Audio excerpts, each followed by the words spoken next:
inventories are really lean, really super lean right now. So things are Yes. slow. People are finding themselves with more time than they're used to having, maybe more than they've ever had. They've been sort of like buried, just trying to tread water and survive. And now they're sort of left going like, well, what am I doing with all my free time? How do I get out there? Like, how do I stay busy? So what were some of those things early on that you guys would focus on doing to build a business? Like, name one or two of the, your most important fundamental things that need to be done in slow times like this. Well, I think it's a bit of a long, it's a short question, but it requires a fairly long answer. So, I'll keep it as brief as I can. But I think if a salesperson in any industry doesn't have a business plan that covers all the various points of running a business, that's the first thing they need to do. We had the background and knowledge to be able to build that plan before we were technically licensed, right? And so in order to get started, we had to, of course, go through a lot of education and learn all the ins and outs of real estate from a technical perspective. But from a sales side, it was pretty straightforward to us because we had determined the steps that were required in our minds to get a start. And then, of course, your business plan changes once you get started and you start to have some success, and now all of a sudden you have something called a past client. I mean, that's crazy, right? Now you have a sphere, which they told me to use in the very beginning. I just didn't have one, right? So for us, it was building a business plan. Inside that business plan, of course, is a marketing plan. One thing that I would tell all salespeople, including in real estate, and unfortunately it's something that most brokers, principal brokers who are running real estate companies, in my opinion, don't tell the beginning realtors, and they should.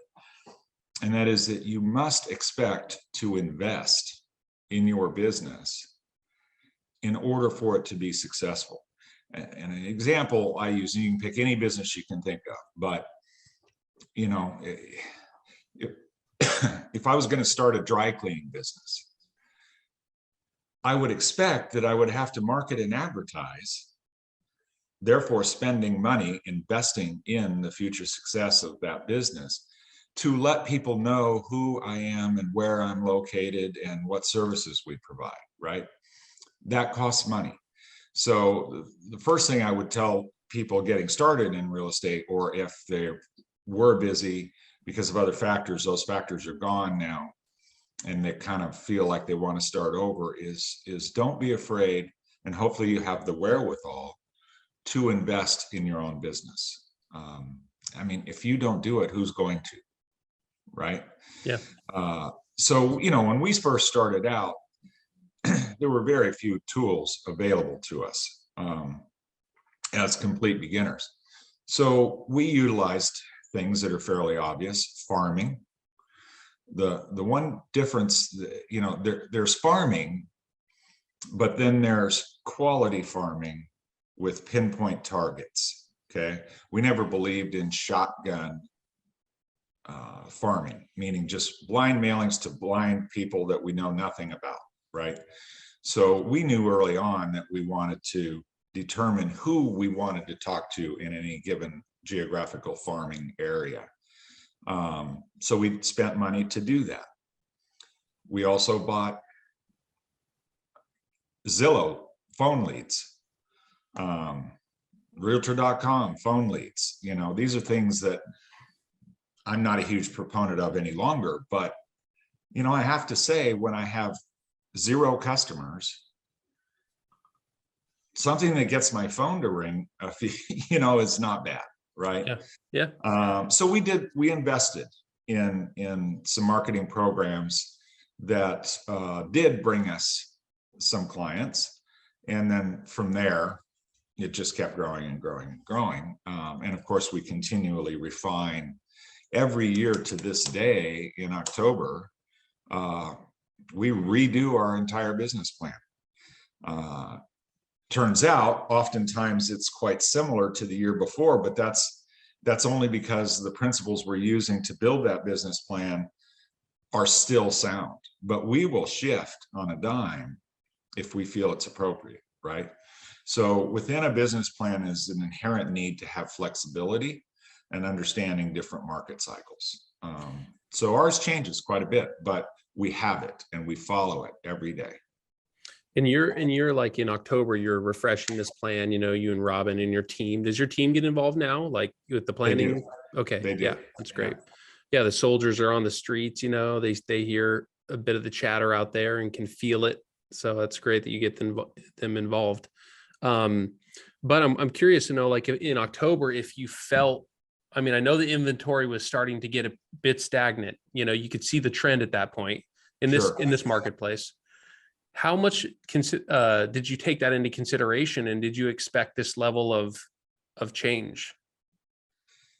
Yes, we did.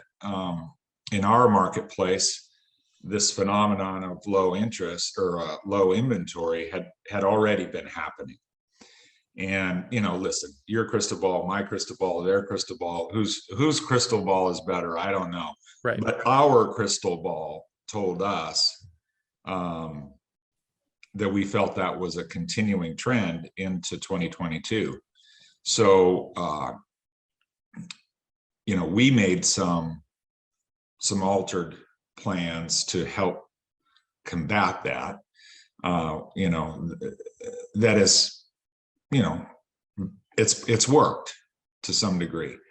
And some of those plans are pretty simple and some of them are not very simple, but they're well thought out, they're thoughtful, they take a lot of work, they take a lot of effort. But you know, we had a tremendous year last year for our market size, and we're certainly not ahead of last year, I can tell you that.